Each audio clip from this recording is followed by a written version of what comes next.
and I see these people selling products that I'm really interested in. So if it's like a dog bandana or a t-shirt, that's really cool. And as you probably can guess, zookeepers don't make a lot of money, but I happen to be very crafty. So I've started doing this thing where I find something on Instagram or whatever sale, Etsy, and then I make it myself. So this weekend I made this bandana that I've been watching for years.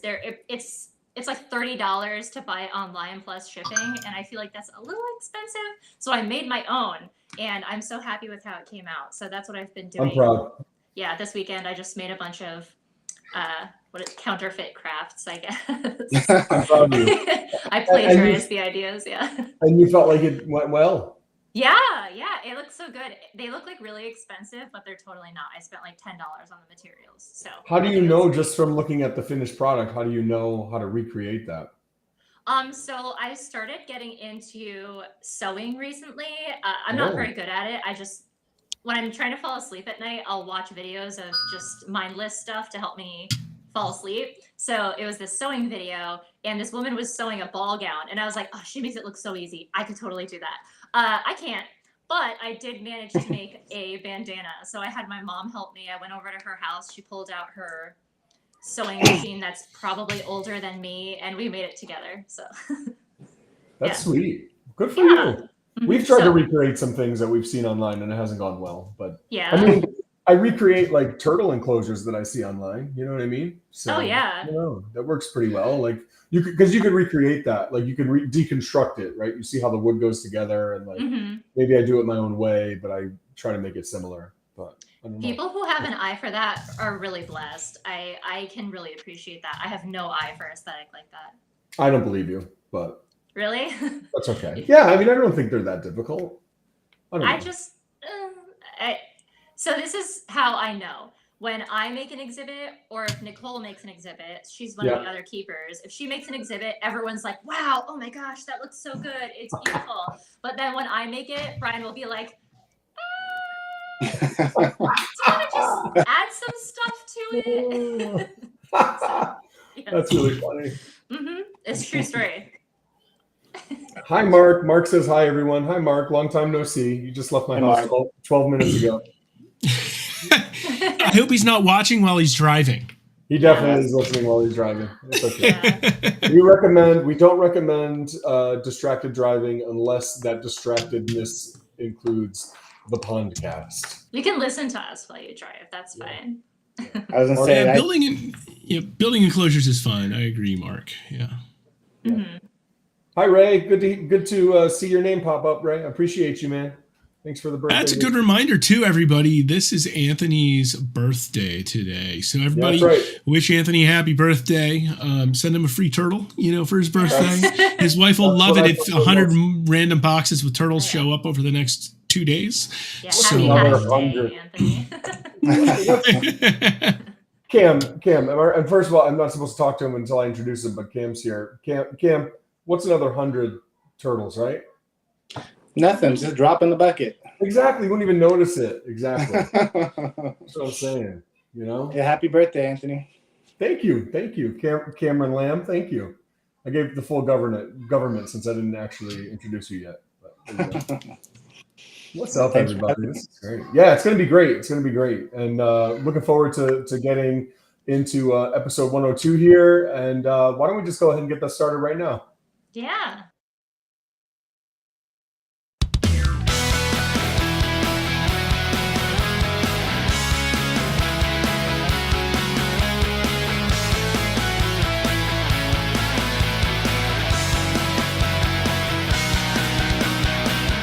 Welcome to the Pondcast, the destination for insightful discussions and interviews on the appreciation, conservation, and husbandry of reptiles, with a focus on turtles and tortoises. Now, let's join our team of turtle nerds. Hey, guys. Woo! Let's go. It's official. Yeah. Pondcast, episode 102, getting off with no other than our esteemed guest, Mr. Cameron Lamb, the leader of the CPP for the TTPG, in case you couldn't remember that. My favorite is when Mark just calls it the TPG. He gets really lazy and just calls it the TPG. It makes me real excited. Alphabet soup. It's right. So many letters to keep track of. So my first question, Cameron, is how do you keep track of all of the letters? No, I'm just kidding. Yeah, that's not an easy one. I do the same thing as Mark. I'll just kind of roll it all into one. The TTPG CPP. It's simple. Yeah, It's I keep very getting them simple. confused by accident. Yeah. And of course, you're not like in it, Emily, as much as we are with the turtle stuff specifically, of course. And we were kind of there observing as things were coming together. Not the TTPG so much, but their conference anyway. I can remember when the first annual conference was happening. I was not there, but Cam, you weren't there either, right? You weren't No. back in those days, but you're certainly there every year now. And I was able to check out your place last year, and we were able to spend some time together, and I think become a lot more close, you and I, over the last. Not I'm not saying you're like my soulmate or anything, but we're definitely a lot closer than we were, and I just appreciate you. You're one of the good guys. For sure. Oh, well, thank you. I appreciate that. And, everything you guys do here for the Turtle Room. Thank you. And we had you on our 100th episode, or only 2 episodes ago now, but we obviously had a lot to talk about, and we felt like it was kind of boiling over into, what should have been an entire episode. And so here we are to rectify that and make it happen. Yeah, definitely. Awesome. I appreciate it. Yeah, that was an awesome episode. Just to say, everybody one after the other. That was a great idea. It was cool. I think we need to do that like once a year. It was really fun and cool, and it was also nice. Like Charles Lee, I felt like he was there. Kevin's friend. He's not somebody who I think would want to be on a whole episode to talk about turtles for an entire hour for a turtle-centric audience or reptile-centric audience. But he's somebody who was nice to have him come on and tell a couple stories about Kevin and about when they were younger. So that was really cool. It was a nice format for that sort of thing as well. If we had our stuff together, we could maybe do it and like have people donate to the Turtle Room or something if they wanted to come on and do a 10-minute spot, like, advertising for their business or something like that. Yeah, we're not that smart though. It's hard to coordinate, but we're not that organized. We're not that coordinated. Yeah. So, Cam, do me a favor. Tell me something right now. You ready? Yeah. I think it's too tough to answer the question, what's your favorite turtle? So you can answer that if you want to. I want to know what's your favorite turtle, but species. But if you can't, then you can give us a list of like top 3 or top 5 or something like that. Top 10 is fine too. Top 15, top 20.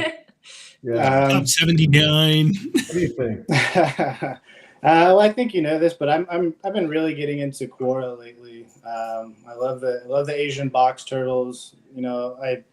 I say that, but I also like to enjoy keeping multiple animals together, and that's not typically one that I like to keep or can keep multiple animals together. So other than that fact, I really love, Quora Beretti, Galbinifrons.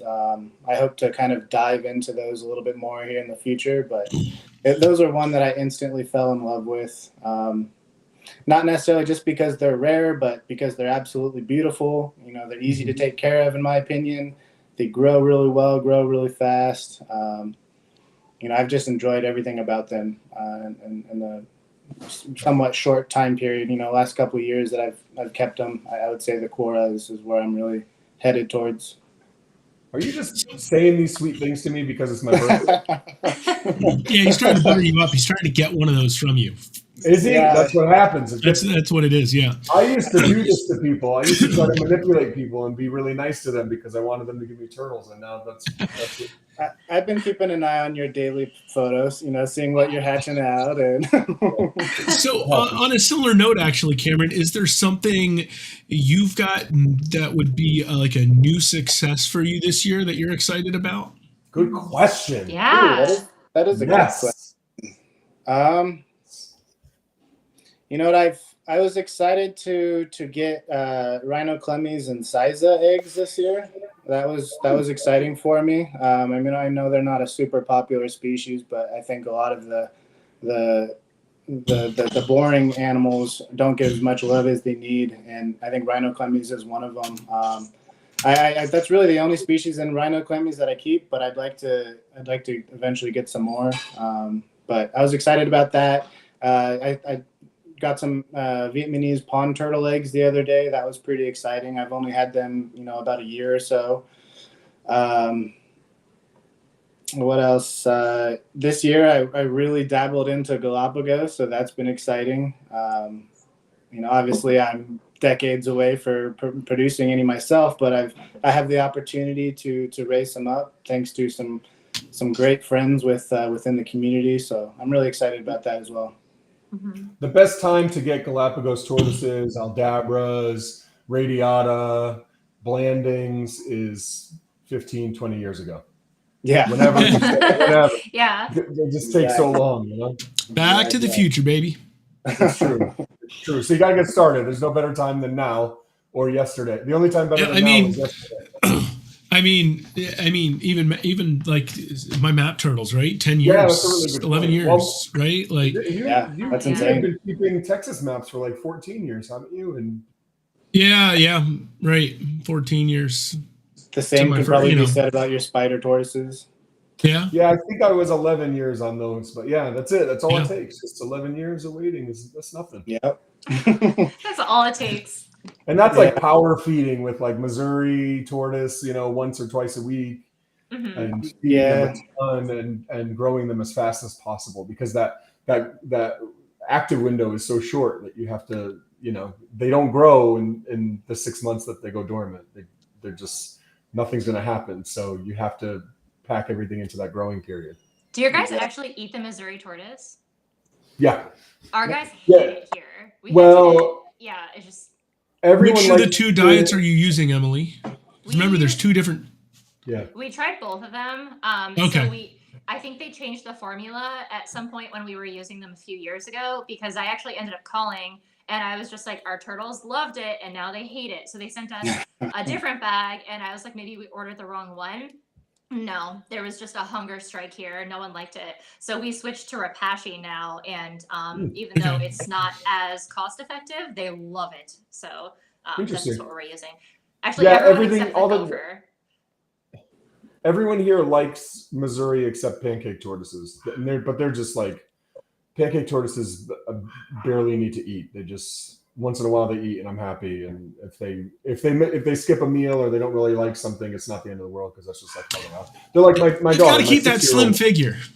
Yeah, my 6-year-old doesn't like anything. It's it's the wrong box of macaroni and cheese, and it can't be consumed. Pancakes are very much like a 6-year-old girl. Yeah. They're I very noticed big. that with our pancakes too, that if I feed them first thing in the morning, they wake up and they're ravenous. But if I drop one leaf in the afternoon, they're just like, oh, no, thank you. So I don't know. They're really picky. Interesting. Yeah. Creatures of habit. Mm-hmm. Yeah. They follow a pretty strict routine. Yeah. Do you have pancakes too? I do. Yeah. I've been able to hatch a couple out over the last couple of years, and they're picky. They're picky animals. I would say with the Missouri, a lot of times it takes some coercing. They need to be soaked in some water or some hibiscus leaf or something to change the color of it. Sometimes you can throw some dried greens on there to encourage them to want it. Other times, even just kind of giving them a little bit of a break in between days and almost starving them a little bit, they'll be more encouraged to eat it and try it out at least. Yeah, it makes sense. Ooh, I'll stuff it. idea. I'll stuff the wet Missouri into like a head of romaine, because they like romaine, to try to get them to eat it. But it's still, they just like eat all the green around it and then just leave a clump of Missouri that was in the middle. It's just kind of sitting there. You could tell they did everything they could do not to eat that and just eat the romaine. I do that too. The pellet taco. We've tried that. Yeah. I also try to give them variety. But I noticed when it's like a collard greens day, everyone is just like, no, thank you. If it's a kale day, everyone suddenly stops eating. But then on a romaine day, everyone's just like, that is the good stuff. So I don't know. I try to offer variety, but they won't take it. So yeah. Turtles, Seriously. man. Go back. Turtles. Speaking of turtles, I need to go back to the Asian turtle comment because I'm me. So what is your favorite Asian turtle behaviorally that you have in terms of interacting with you and you're observing them and that sort of thing? Because I know like the Galbinifrons complex, the flowerback box turtles are as beautiful as any animal in the world, in my opinion. However, I don't think that those are the best behaviorally. What would you say? Yeah, I would agree. They're not the most entertaining, but they're beautiful on their own. They're neat enough to want to work with them. Just sitting there, looking at their neck go in and out, and just the way that they look at you. A lot of them, they're creatures of habit, so a lot of them will get used to who feeds them. They'll start recognizing you, but I would agree. Galbinifrons, Berretti, they're not the most entertaining, I should say, to keep. However, on the reverse side of that, Flavomarginata are one of the best turtles, in my opinion, to keep. Absolutely awesome personalities. Will come running for you. Just super, super fun species to keep. And they're hardy. They grow well. I mean, it's 115 degrees out here right now, and they're outside just sitting in the pool, and they'll in the evenings they'll come out, they'll see me wandering around, and they'll all start looking for me, and they're just an absolute blast to keep. I love them so much. That's awesome. That's the piece too, that adaptability piece, because I keep them outside, and I've kept them outside year round here in Connecticut, which is super duper humid, whereas you're in the desert where it's much drier. Super humid here, super cold in the winter, cold and wet. And they do well, and then here you are in the desert saying they do well there as well. That's interesting. Super adaptable, right? Awesome. I mean, that's what we're looking for, is the right species that can, leave a little bit of area for, adapting to wherever you're putting them, instead of just, trying to fit something to your environment that won't work for them. It's a lot of trial and error. It helps if the species helps you out a little bit. Oh yeah, absolutely. They're one of the best. I encourage anybody looking to get into Asian turtles to look at Flavomarginata. Yeah, they love interacting with people. You protect your toes too. You keep Flavos outside, you keep water turtles outside, and then you keep tortoises outside. Are there any other box turtles or anything like that you're keeping outside? Are there ornates or desert box turtles or anything like that? Yeah, I keep a group of Ludiola, the desert ornate box turtles, and then I also keep a group of Triangus three-toed box turtles. Both of them, the ornates, I mean, they're native down south, so they don't really mind our weather all that much. During the day, same thing. They just go bury themselves and hide. They'll come out in the evenings. The three-toads, they do pretty well. You do need to offer them some misters or some daily source of water to continue to cool down both them and the pen. But yeah, I keep a couple different kinds, but that's not to say you can't keep Floridas. That's not to say you can't keep Eastern box turtles. It'd be more of a challenge, but it can definitely be done. I just haven't gotten there yet. I always say that I try to keep species that I don't have to fight with as far as the weather goes, and things that make sense to keep in my environment. But here I am, with a ton of Asian species and some tropical species that would historically just not do well here. But it all comes down to the environment you provide for them, regardless if it's 115 degrees or if it's 70 degrees where some of you guys might be enjoying. Are you manually spraying them, or do you have a misting system set up? So that was the first thing that I did when I bought this house about five years ago now, is turtle pens. That was the big move. I had to set them up as fast as and efficiently as possible. So I basically ran the entire line of turtle pens with a source of water, whether it's just a dripper dripping into a water bowl or a dish, or whether it's a mister that sprays a good chunk of the enclosure. Depending on the species, I'll change it up a little bit. But yeah, that was something that I had to do right away moving here. That's one thing you learn very quick living in the desert, is there's no room for error. You go 1 or 2 days without, say my water source goes down, and they're not getting misted or they're not getting that daily source of water, then you run into a problem very fast. It's not like you have a lot of room for error. Mhm. So Yeah, I it's a thought struggle. about that. I saw a photo of your Flavo pen, Chinese box turtle pen, and you had like some elephant ears growing, and I'm like, that's not going to grow easily in Arizona without you tending to it and giving it some water. Oh, wow, No. yeah. No, and it does really well as long as it's getting a constant daily source of water. I've got it grown in, just regular stock tanks with turtles in them. I've got it grown in the ground. But it does require a good amount of water. And so, I try to give each individual enclosure a chance to both dry out and stay wet, depending on the species. So it's always kind of a gamble at what you try to introduce outside, but like Testudo, they do great out here. They don't need a whole lot. Marginated, Hermans, Russians, Greeks, those things really thrive here in the desert. So I really enjoy keeping those guys just because they do so well here. Everything else takes a little bit more attention in the enclosure and how to set it up. What species are you breeding most successfully? Like, what are the species that you just feel like, and I'm sorry, I don't want to jinx it because you'd be like, oh, I'm doing so great. And have a down year or something and be like, Anthony, you're the worst. Because I get how it goes. But what do you think are the ones that you consistently feel good about your chances of doing well with? Believe it or not, I know this is nowhere near where they're native to, but my spotted turtles, my North American spotted turtles, have been cranking out eggs this year. Wow. They've been doing really, really well. And the Hermans have been doing really, really well. I mean, if I wanted to, I can probably crank out a couple thousand sulcatas as well. It's not what I really want to do. Not saying I'm against it. I just, I like the smaller species that won't destroy my backyard.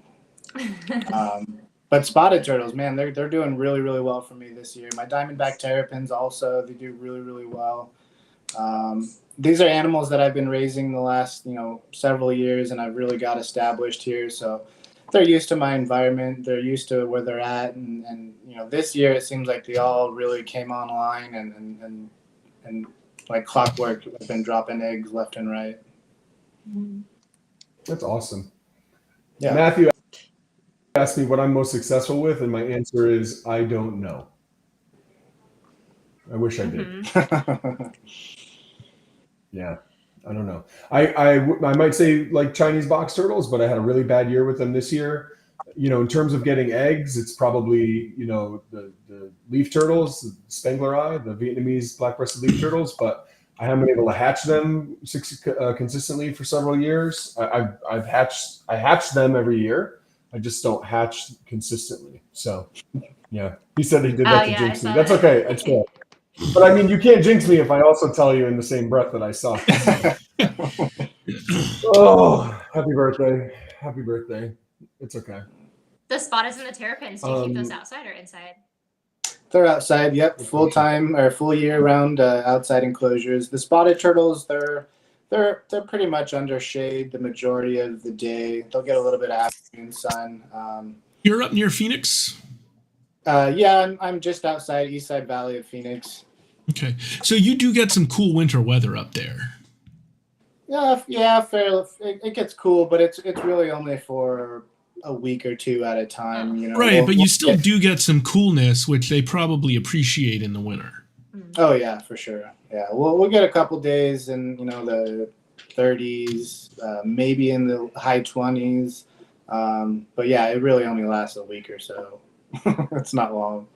Yeah, but the other thing that you get in the desert though is a night drop, which is really important you're not getting a real night drop right now, but in the when we go out there for the conference, it's cold at night and it's cold in the morning. Yeah, it's cool, absolutely. Which I'm sure a lot of species really appreciate, that day-night cycle. Yeah, definitely not right now though. It's still 90 degrees at 10 o'clock at night right now. Ooh. It's miserable. Man. Oh my gosh, it's crazy. Yeah, it's so Are crazy. you keeping anything inside? Oh yeah. I keep I don't keep a lot of adults inside. I've got my rhinoclemmies inside, but the majority of the stuff that's inside are animals that I'm raising up. I'll have to figure some stuff out with the Quora here soon. I don't plan on putting them outside, but they're getting to a size where I need to start thinking about indoor enclosures and start figuring that out long term, because it's always about space. And luckily, luckily I just finished a building on my property that just got me a whole lot more space. So I'm excited about that, and I'm excited to fill it with some more turtles. It's currently just full of iguanas right now, but I'd like to convert. That's lame. Don't tell me that. I appreciate you too much. Wait, what kind of iguanas? Oh, I wanted to go there. I knew she was going there. I keep a couple Cyclura, rock iguana, Lewisii hybrids, rhino iguanas, a couple of the hypo green iguanas, and one Tenosauria. Okay, that's cool. I like that. So, kind of have a natural break here. There's something I wanted to make sure we did tonight. And I know TTPG has their own conference, but the Turtle Room's actually one of the top sponsors of a new conference that's being held in South Florida in September. So I wanted to quick promo that a little bit here. So let me just get that one big shot up there. Nice. And it's called Herpeton, the South Florida Herpetological Conference. You can kind of see our logo there. I'm going to run a little graphic here as well so you guys can see the web address if you want to go check some more out about this conference. Here it is. So we're really happy to be sponsoring this. Jordan Donini, who I'm sure several of you are familiar with his name at least, is leading this effort to put on this conference. Good friend of ours, Chris Lekowitz, is one of the two keynote speakers for the conference as well. So highly encourage. There's only I think 10 or 15 seats open left at the conference because, first year, you're never sure how big it's going to be. So you don't rent a giant space, right? So their space can hold 80. Last I knew they had around 65 registered. So get yourself down to Florida. Check out the South Florida Herpetological Conference. Get yourself some swag from the Turtle Room in the process. Keeping it quiet on what that is. You'll get to see it if you're there or after if you didn't attend. Anyway. Wanted to drop that in here. We had a good break there, so I wanted to toss that up. We'll remind you guys at the end of the show again, it is in late September, so you're about 6-7 weeks away. That's awesome. I haven't met Jordan before, but I did listen to his Pondcast last week he was on. Chris is a great supporter of the CPP, so we've been able to chat recently. He's a great guy, so that sounds awesome. That's awesome. I'm happy to hear that Chris is supporting you as well. And just so everyone knows too, our good friend Ralph Till will be speaking at that conference as well. It's a great lineup. Great lineup of speakers. He's like what the heck is his name? What the heck is that actor's name who's been a host on SNL the most? I mean, I guess it's Steve Martin now, but there was somebody else. John Goodman was on there a lot. Yeah. Ralph Till is kind of one of those who's been on the podcast as a guest. Maybe second most. He's like John Goodman, and Chris Leone is like Steve Martin. I don't know. Yeah, so they've been on both. Yeah, the other headlining sponsor is Chris Lekowitz's organization that he's part of, the Sanibel Captiva Conservation Foundation. I can't remember Chris's title, but yeah. Chris is the best. I'm so happy to hear that he's supporting the CPP. And by the way, when I'm talking about John Goodman and Steve Martin, I was talking about SNL, hosting SNL, but I never mentioned SNL. more like. I think I knew what you meant though. So yeah, you're good. What am I talking about? Yeah, some people probably did, but most not. It happens. So you said Chris is supporting the CPP. That's awesome. We talked about the CPP 2 episodes ago, so we don't have to take a deep dive into what that is, but how are things going? Have things even progressed in the last couple months since we chatted? Yeah, things are going well. I think last time I wanted to say I was at 80 or 90 animals that had been moved through the CPP, and I was actually doing a count right before for this podcast, and we're at 170 animals. Oh, wow. So I was pretty excited about that. 170? 170 with 26 species. 26? Oh, wow. Wow. So, And what percentage would you guess of those have come through you? A small amount, right? Just a couple of species. ideally, as little as possible, but we did get a big donation from Wayne Hill. That was a lot of animals that had to move through. So that does make up a big chunk of the animals that make up that 170. But there's a lot of this is what I really like about the CPP is it starts a conversation and engages people to start communicating with each other on their own. And they probably wouldn't naturally do that unless this program was around. So yes, I kind of oversee this program, but it kind of takes its own steps on its own within members just communicating like I can just send you animals and we can work together on this. Like, I don't know why it took this program to do that. And not saying I'm taking credit for all of that at all, because obviously people have been doing that forever, but it's really started a conversation piece and really got members engaged with each other.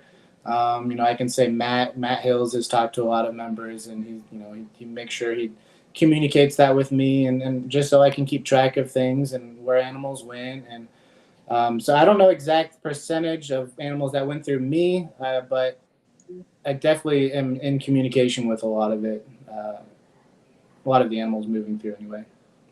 Mm-hmm.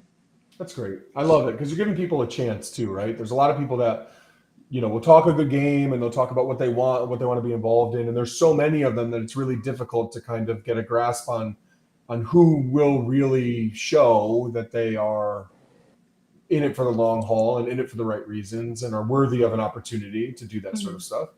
And this is a great opportunity to connect those people that are looking for people who are trustworthy, and we give them a shot. And I say we, but I mean, I'm a member of the TTPG, a lifetime membership to the TTPG. So I could say we. I mean, if I could say we when I'm at a Yankees game, then I could definitely say we when I talk to the TTPG. You can not a director. You can definitely say we, because this is a sponsor or a member supported program. Everybody takes a part of it. All I'm doing is trying to get the wheels turning and connecting people that are interested in some of these animals. And the great thing about it is it's it is including a lot of the newer members who are like, oh, I'll never be able to work with this species or that species, but it really gets them involved, and I love to see that. I love people posting on the group, oh, these are some of the animals I just received, thank you for this program, because it gets more people excited about it. And I love the direction it's going, and I think it's here to stay. Mm-hmm. It's great. I'm very excited for, and on some level envious for, the opportunity you have to kind of be the gatekeeper here too, because you get to kind of see the people who are being very generous and trying to make those connections with their animals. And then also you have the people who are new, you're getting to know them early on in a position where they're very grateful for your help. I just think that's terrific. And I'm so happy that it's you, because I trust you to do the right thing. And I know everyone else who works with you trusts you to do the right thing. And I think that's really cool. Yeah. And I guess that leads me to two other points I want to make. And I guess we can get into one and then the other, but I'll just say what they are so I don't forget. Number one is you sell animals, but you're one of the rare people like a Michael Thathuvaswamy who sell animals, but in my mind and in my book, and anyone who works with you, like I said, see you as a very trustworthy, upstanding person who does it the right way. And that's important. And I think it can be kind of rare. It's not always the case with most folks. So I want to talk about that. And then I also just want to talk about the fact that, and we can start with this one and then hopefully remind me, guys, if I forget to go into that one. But I also want to talk about the fact that the CPP, a decent amount of the animals that have gone through that are ESA listed animals. And so they're changing hands, and there's not a bunch of money. There's not money changing hands for these animals. It's not they're not being used for what's the word that they use, commercial purposes, Interstate or what have you. Commerce, yeah. And it really is incredible because it's giving a real concentrated effort towards dispersing these animals into different states. So it's almost like it takes that real bummer and like contraindication for breeding these ESA listed animals kind of out of the picture, because now it's like it's worth breeding them again, because like it's one thing to feel like, well, I don't want to breed them because I'm not going to make money. Like to me, I'm like, well, I don't really breed animals for money. But some people have, like now with the listing of the Egyptian tortoise, it's like, well, should I even breed these anymore? Like, because I don't know where they should go. And I think this is a nice blueprint as our rights continue to be taken away as keepers, to continue to do things the right way and make sure that people are having access to animals. So let's talk about that first. Like, what are your thoughts with that around the ESA? Yeah. So one thing I really try to focus on is not necessarily establishing, but sending animals to states that they are not well represented in. I think that probably is going to be the biggest benefit from sending ESA animals, is really being able to get these animals across state lines into states that they're not well represented in, so that maybe in the future they can be, and people won't have the idea in their mind that, oh, I'm never going to be able to work with this species because it's not in my state. Hey, nobody breeds radiated tortoises in Nebraska, that kind of thing. So, I really, really try to keep an eye on what states these animals are going to. And, Chris has been a really good supporter of that as well. He keeps a list of, which states he sent animals to. I keep a large list of, I track everything, wherever all these animals are going to, how many they went, all that kind of stuff. And Chris does the same with his own animals on his own. So it's that, I think that's really important. Taking away the monetary value of the animal. I think you guys have definitely talked about that before. Taking away the monetary value of the animal and really just getting them out there without having to drop $500 or $600, or without having to break the law to get some of these animals. So. I really enjoy doing that. I really try to make that a focus on getting these animals where they should be. It's easier said than done on certain species. Not everybody can keep South American spotted turtles. Not everyone can keep Hamiltoni. They just get big. They require warm water. However, if that keeper's up for it and they're willing to give it a shot, I'm willing to give them the trust and ability to work with that species. It could be a little bit of a challenge sometimes trying to justify sending animals to Minnesota or something like that. But, I definitely think this program helps in a way to really get those species into people's hands. Ralph Till has reached out. I gave him a list of people that I thought would be worthy to work with some of these species, not necessarily worthy, but are interested and, in my opinion, responsible keepers, and kind of left it up to him. Make him have the final say in it, because at the end of the day, they're his animals. I'm just here as support. I'm here to give them that resource that probably wasn't around. Everyone wants to work with certain species out loud, but this actually is nice because it's a list I can refer to and go back and forth all the time. Really, I'm constantly going through my list of surveys and seeing who lives in what state and what they want to work with, and getting those in contact with the right people. So ESA animals, they're a top priority for the program. Now, with that being said, I don't want people to be discouraged on, hey, I've got Russian tortoises. I don't think, anyone wants to work with them. That's not true at all. I've been sending diamondback terrapins out lately. I've been sending, river cooters, things like that, people show an interest in. I'm the middleman. That's great. Yeah, you talked about that. You used that word worthy and then kind of walked it back a little bit. But I think I mean, I think it's a good word. I can remember a time when all I wanted was for somebody like Russ Gurley to return. I think I can remember talk, and I still feel that's that way all. about Russ. Everybody who works for the TTPG, all they want some days. Hold on. Take it easy, because I love I Russ know. to death, and that was not supposed to be a slight. My point is, and this is, I can remember in those days too, talking to a friend named Steve about how all I wanted was for people to take me seriously. Like, I care. I'm smart enough. I care enough. Yeah. I'm going to dedicate my life. I'm dedicating my life to this. And I can't even find animals to buy, let alone animals to be given to me from something like the CPP.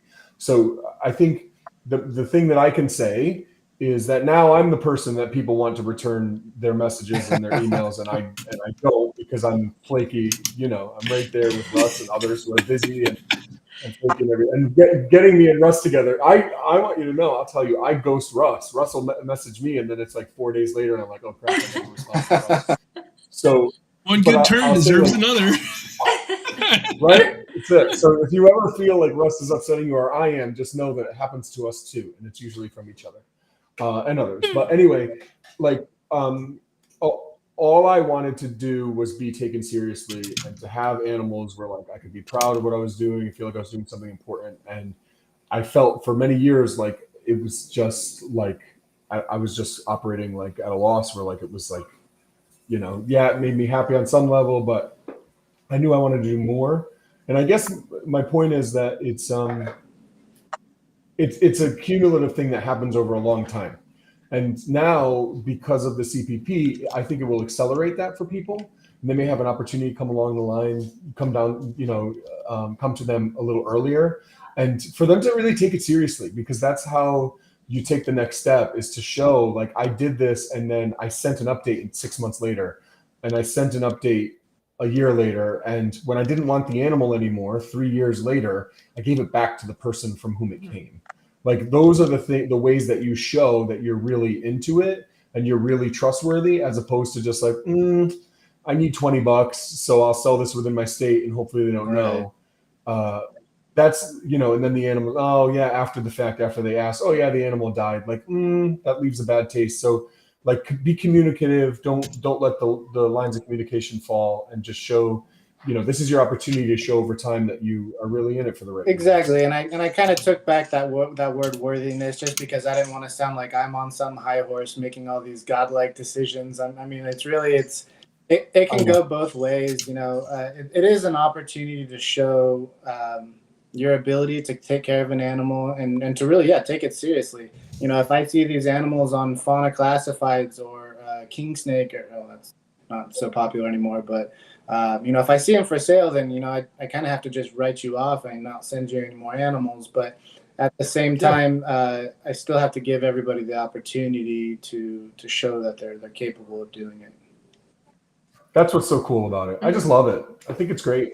And then you're also keeping track of stuff too. Like Matthew in the chat here was saying, hey, I've got some other animals I need to tell you about, because he's vetting people on his own and finding people for animals that he wants to place. But he's a TTPG member who's doing this out of the spirit of the CPP. He's letting you know, and that's a part of the action as well. So it's kind of keeping track of all of those animals that need placements and are going to places because it's the right place for the animal. So it's just great. Yeah, exactly. Matthew's a good example of why this program's important too, though. You know, he runs a rescue. He's taking in animals, you know, fairly regularly, and that need to be placed. And this is a perfect program for it. You know, if he gets an animal that, you know, it's not something he works with or wants to work with, maybe I can go through my list and see if there is somebody out there that this animal is better in hands with, or somebody's working with and looking to acquire more. So he's a great example for the program, and you know, I appreciate his support.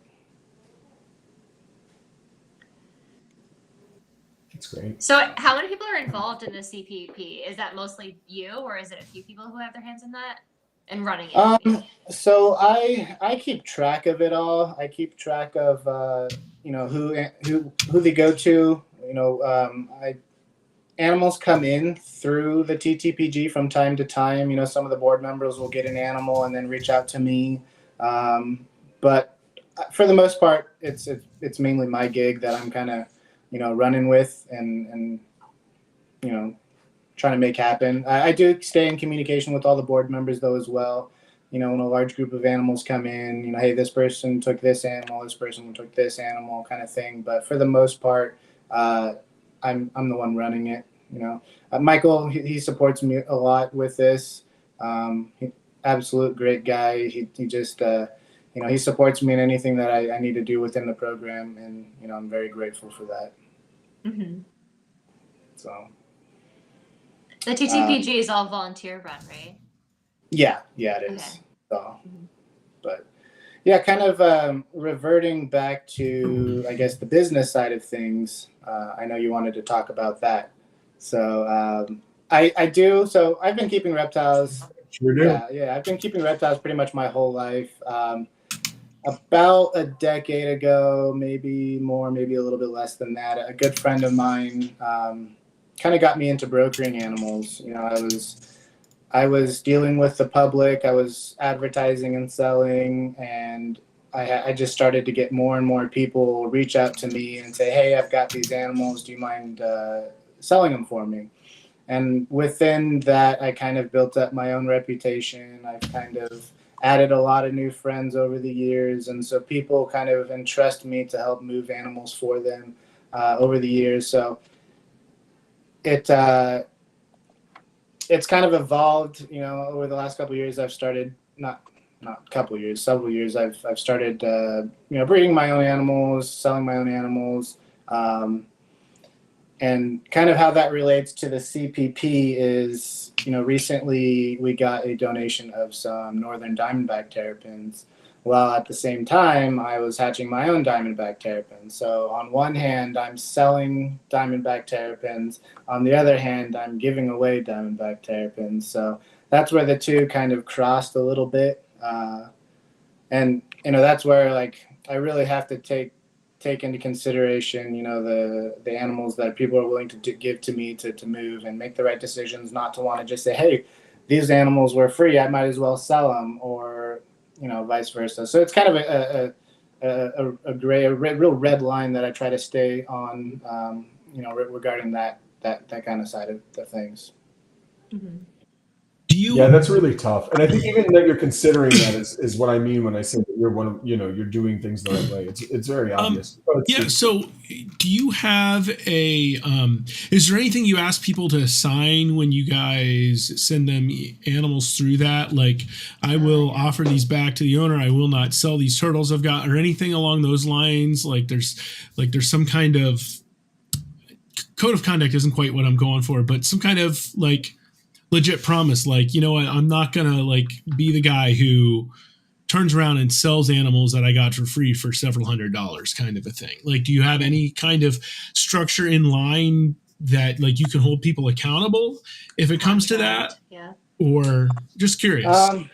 Honestly, no, and it's kind of difficult to do because once you start adding all these strings, people start getting less and less interested in it. So it's really just based off trust. I do have a letterhead that I'll throw in, every box that I send out. If I'm getting the animals, I'll send a little letter out, just kind of explaining what the CPP is, and hey, if at any point or time you get to a point where you don't want these animals or you can no longer take care of these animals, I want to be the first person you reach out to rehome them, than having them sell it. But no, it's really based off of trust. And that's kind of like what we were talking about earlier, where, if someone burns me once, I've obviously just have to remove them from the list and never sell them turtles again, or send them turtles again. Well, that's a fair consequence too, right? If you hear about it, it's, it's one of those fine lines.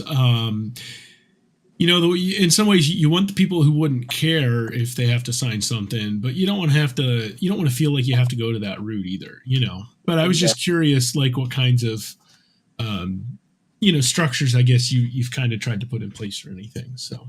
Mm-hmm. Yeah, I've definitely thought about it. I just, with 170 animals so far that we've moved through the program, it would require an extra step that I just don't know if I'm ready yet for. But that is something I want to consider, in the future. some type of accountability, just to kind of, hold people responsible if they do decide to get rid of these animals later on down the road. But it's all just based on trust as of now. Luckily we haven't really had anything go wrong yet, but knock on wood, it still can happen. And who knows, maybe people just get these animals and 10 years later they're like, oh, I forgot this is where I got it from. I just sold them a year or two ago. So you never really know. It's a tough one. Yeah. Mm-hmm. Yeah, and I hate to be the one to do it, but I think it depends. What are you trying to get out of this, right? And that was something with like the TMG for the TSA for Flavos. I know I brought that up before, and I talked about it the last time I spoke at the TTPG conference in 2018. The numbers for that have been really bad, and that's a program. It's got the backing of the TSA. It's part of the TSA. You sign paperwork at the beginning. You get animals for free or next to free. You have to have a membership to be eligible. All the prerequisites that you think that they should put into place. And the majority of those animals are now no longer accounted for. They either died, or we saw animals with the notches showing up at reptile shows being sold. And they were people who really wanted. And you also, when they were first sending them out, there was a stipulation that you had to send measurements in every 6 months. And you should see the emails go out, and you should see the responses from people like, are you kidding me? Some of us have lives. Like, you signed up for this. You literally you signed the paperwork that said all you were going to do was send a measurement every 6 months. And these are the reasons why the private sector looks so foolish sometimes. Yeah. Because here's, an organization that wants to try to collaborate with us, and we blew it. It's like, you think you're going to get the Aro Capitata now? No, you're not, because you couldn't handle the Flavos. And that's the whole point. And that's where I've come, kind of full circle. I was kind of just disgusted like 8 years ago when I was hearing reports of what was happening with a lot of those animals. But it's like, you know what? This is an opportunity to kind of figure out who's who, and people will show their true colors. Mm-hmm. I think. And what a great reason to do this. And then some of those animals are going to have amazing lives. They're not going to be stuck in the state in which they were bred, and they're going to have an opportunity to be the new founders for a new population of captive animals. Yeah. And then the people who got them. So I talk to Ralph all the time. He's one of my best friends, and we talk. And if Ralph can create a cadre of new Ralphs, right? Like, take any species you care about, right? If you and it might be tougher with a species like Albinifrons Beretti, let's be honest. But if Cam, as somebody who loves flowerback box turtles, if you in your lifetime can, and this is a tough species, so let's say, or a tough couple of species. So let's say you create 3 new Camerons who are obsessed with flowerback box turtles, and have an opportunity to breed them the way you did because of the work you've done, then your life work has been a success, right? And it's the same thing with Ralph. If he can create 5 or 10 Egyptian breeders in his lifetime that can be the next generation of him, he's been successful. And the CPP gives a great opportunity to do that. Yeah, I agree. It's kind of what I was saying earlier. When you add too many stipulations, it gets really difficult to follow up on, and who wants to follow up on them? It's just too much at this time. It would be a good idea, but it all goes back to who you can trust within the community, and I might make a better decision later on, on who I might send animals to based off kind of what I'm seeing in the forums or what people are saying. But yeah, I mean, you want to kind of leave your mark. If someone has an interest to work with Egyptian tortoises, and you can get them excited to work with Egyptian tortoises, I think you did well for the species. You did well, at creating, a future for that species, and especially now with them being ESA, if you can get them established in a state that they're not in, I mean, you just did something that probably nobody else is going to do. Mm-hmm. Correct. There's a lot of turtle keepers out there, but there's not a lot that show the dedication to put the time and effort into one individual species like that. Yeah, agreed. That's a good point. Yeah. I have a question for all 3 of you. We're all successful professionals here, right? Dedicated professionals that have real jobs and take them seriously, Mm-hmm. right? show of hands, who here has been involved in hiring processes before? Anyone? Kind of, yeah. Hiring, interviewing, interviewing. Only through the turtle room. Okay. All right. Okay. So this might be tough for Steve then. Let's say hypothetical, right? Mm-hmm. Hypothetical. You're interviewing somebody. You shake their hand. Are you judging them if they have a bad handshake? Little bit. Serious question. Okay. So my answer would be absolutely. Really? And that's old school. Like this. I mean, like. We're post-pandemic now, so the handshake fell to the wayside. Like I'll interview people and be like, "Hey, how you doing?" And like I wait. If it's kind of like me with a hug, I'm a 400-pound hairy dude. Like I assume people don't want to hug me, but if you want to hug me, you assume wrong. You assume wrong. I'm not coming like this to anybody. I hate that. Yeah. Nope. Yeah. Right. Yeah. I'm not doing. Oh my gosh, Emily. No, you don't want that, right? Nobody wants that. So anyway, my point is, all of us said yes. Emily, maybe not. Okay, but here's the thing: it is normal for humans to judge. Okay, it's what we do, and for all those new folks out there who are doing things, I want you to just know that social media, it's the way it is now. You throw it all out there, right? When you get something and you're posting on social media, oh my gosh, I'm so excited! I just got these new rhinoclemmies, and nobody cares about rhinoclemmies, but I do. And then 3 months later, they're for sale. People notice that, right? And we see it, and we know who you are, right? So I think just be mindful of that, right? Be mindful of what you're putting out there, and just know that everything that you do is kind of an opportunity to show. You know what I mean? Absolutely. Nobody wants a dead fish handshake. Oh, that feels so bad. Jonathan Green. I feel so bad. Jonathan Green, like dead fish handshake. Yeah, so that's Jack. He works with us here. I interviewed him. He actually had a wonderful interview. Oh, I thought you were going to say handshake. Bad handshake? I don't remember your handshake, Jack. Yeah, I was blown away by your interview. It went really well. So that's why you're still here. I interviewed a girl who gave me like the dead fish. Oh, yeah. Like, hilarious. Like you may kiss the royal fingers. Like that's I don't even know what to do with that. Yeah. I used to do like a TED talk on handshakes back pre-pandemic, to teach people about handshakes. Yeah, when I was a social worker, because part of my role and the work that I did was to help people get back to work. Mm-hmm. And handshakes matter, man. They do. But so does your social media account. Yeah, what you do with your animals. It's like we're watching and we're judging. It's like those details, right? Like it's not something that's difficult to learn or be intentional about. And so I think that's why people judge that little thing, is because it is such a little thing. It shouldn't be difficult to be intentional about it. And if you can't be intentional about this little tiny thing, how are you going to be intentional about this bigger thing, right? Bingo. And that's why social media accounts are that way. They might be the current handshake, right?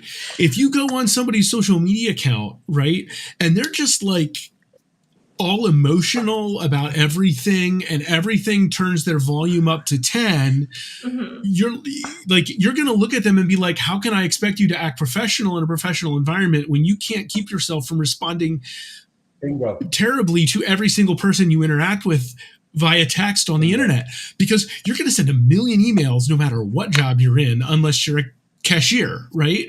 It's well said. Those details ultimately end up mattering, and we look at those when we look at other turtle keepers, we look for those details. I'm not using this to blow my own horn at all, but Michael asked me to share some pictures of some new habitats I built on the TTPG group, right?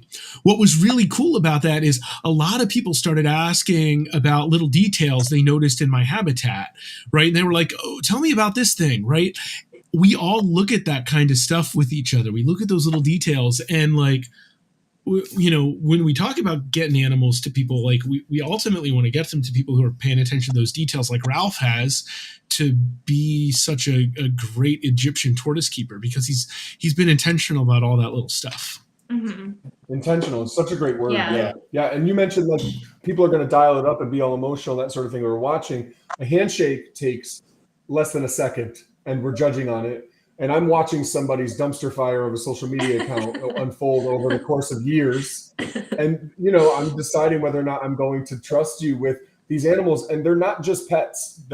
This is not a hobby. This is my life. This is my life's work.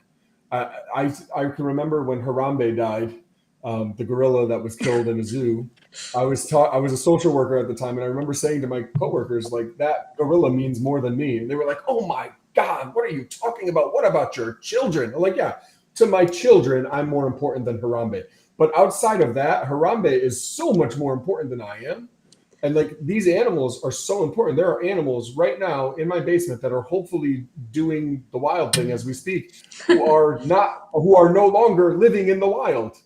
So it's the most wild thing that you're going to get out of them. And to me, that's really, really important. And I take it really seriously. It goes a long ways too. I wish someone had told me that, 10, 15 years ago when I was just a, young kid posting dumb stuff online all the time.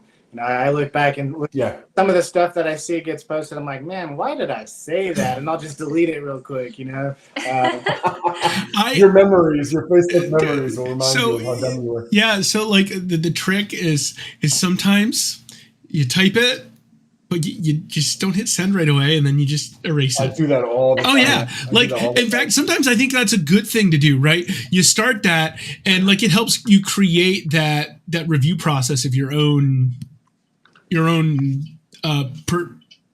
production of social media. Like, you see these comments and you start typing, you're like, does this need to be said? Does it help anything?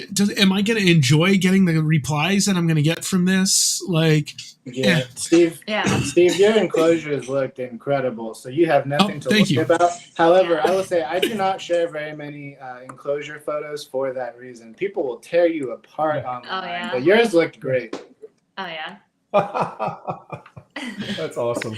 Yeah, I'm careful about what I share too. There's certain ones I share a lot of, and then other ones where I'm like, it doesn't photograph well. Mm-hmm. Right.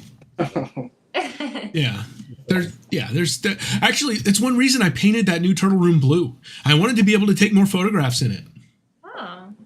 Wow. Okay, like my current room is, the other room that is, it's basically like the utility area of the basement. It's either like a stucco type of finish over the concrete, or it's just kind of this like brownish drywall where in areas where it had been slightly finished. And like, it just doesn't look great as a background on any kind of picture. So when we were like redoing the basement and we knew this was going to be a turtle space, I was like, all right, we're going with a semi-gloss sky blue. The semi-gloss will hold up really well in the humidity. The sky blue will be a great background for pictures. And, it was like one of those simple things. I was like, I want to be able to like share more what's going on. Let me make this room blue.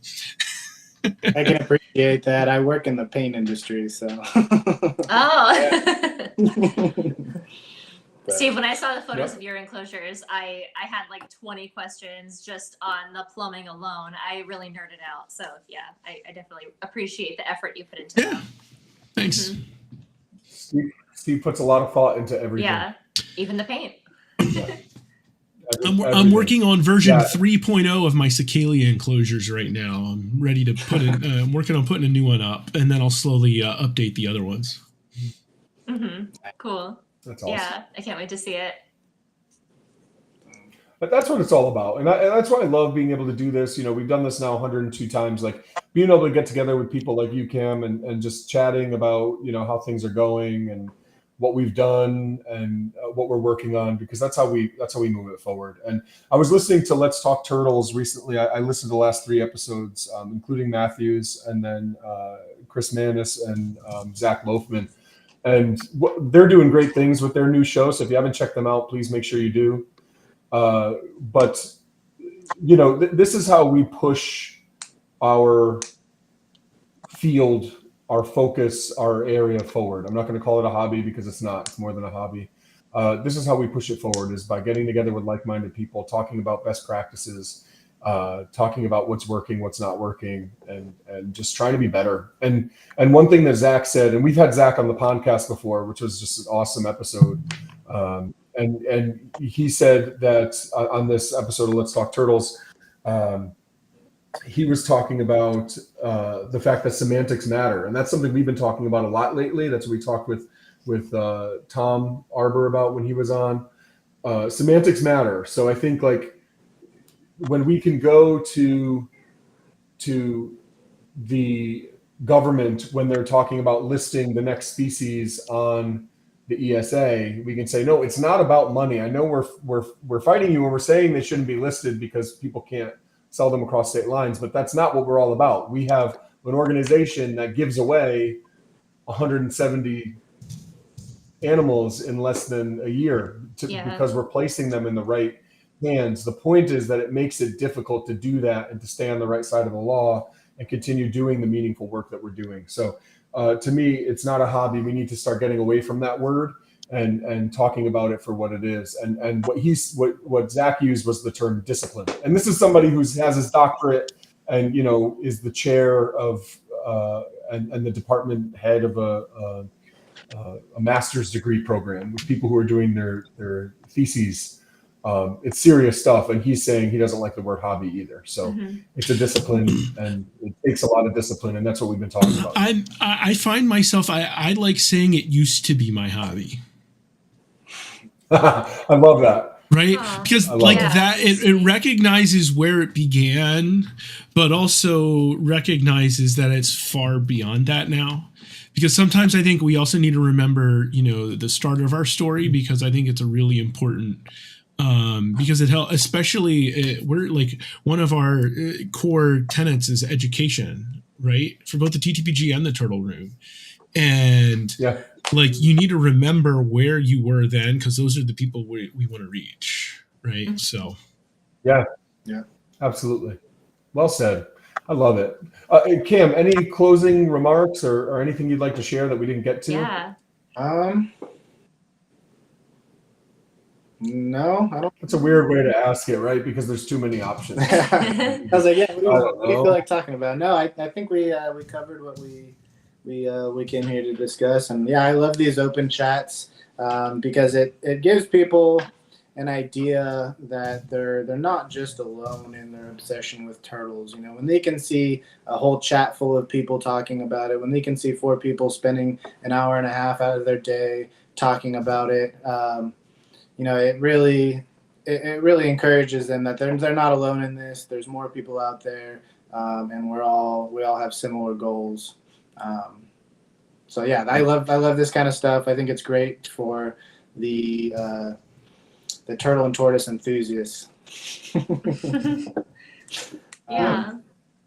So yeah, Matthew wanted me to mention the BTWG. We are working on forming a group for box turtles. We haven't gotten too far with it yet, but that is something that we're working on. And that would be for both North American and Asian box turtles. Yeah. Yep. Alike, yeah. Both. All box turtles, all of them.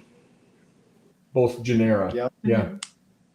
What about a turtle that's not a box turtle but has a hinge? That's a good. With that, or? That's a good. Well, I think Kinixis. We draw the line. Taking care of that. Yeah. But you've got mud turtles.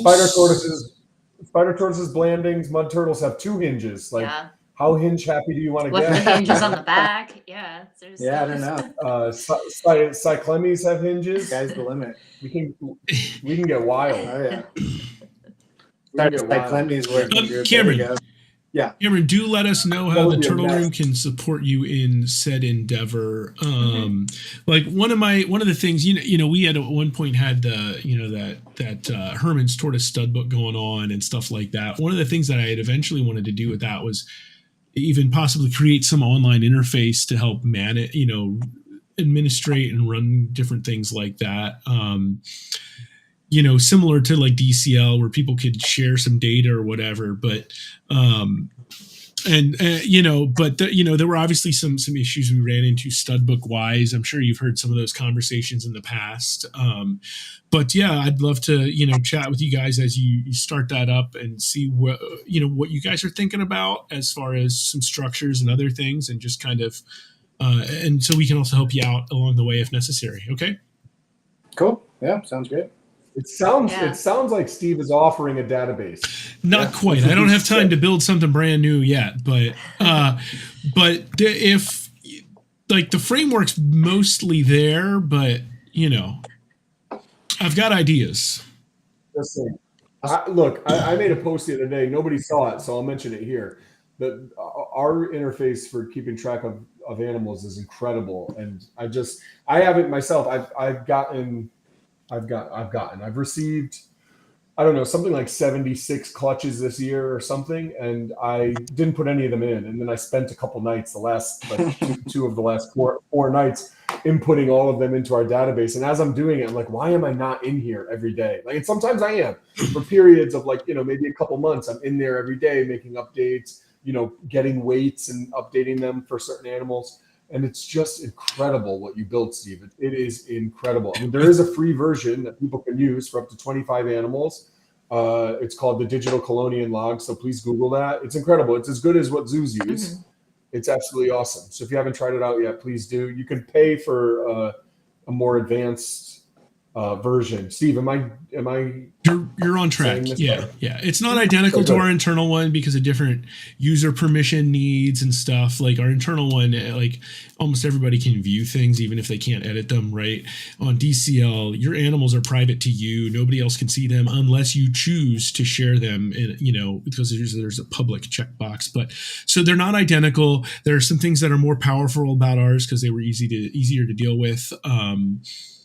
That way, but we do eventually hope to kind of expand on DCL. But again, both myself and Kevin Labille, who was instrumental in its design, he used to actually produce a Windows software, and then we eventually turned that into a web-based thing. He worked, he's got his own job too. So we run tight on time to like build new things for that. But we do have a bunch of things on the to-do list, but it's also easier to figure out what things we need to do if more people are using it and providing feedback and being like, this would be easier to use if X, or, I'd really like it if Y was in here or whatever. So, that's not a promise that things will change quickly or whatever, because we just don't have the ability to maintain the code base every day, every week, every month even. But yeah. I want to get to these last couple questions, Steve. If you don't mind. So we're running short. Richard says, happy birthday. I appreciate you. He also wants us to talk about pure Sri Lankan stars, which we are not going to. Nice try.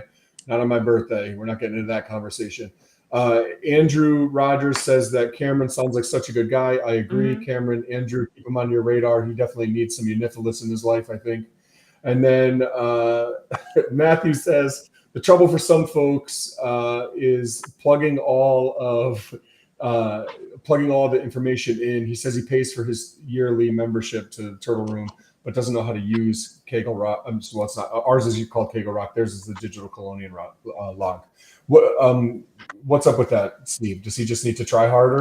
Can we spend some time I don't know what issue he's having. DCL.theturtleroom.org. There's a button there that's like add a new turtle or whatever, and you just click on that and you can input the data.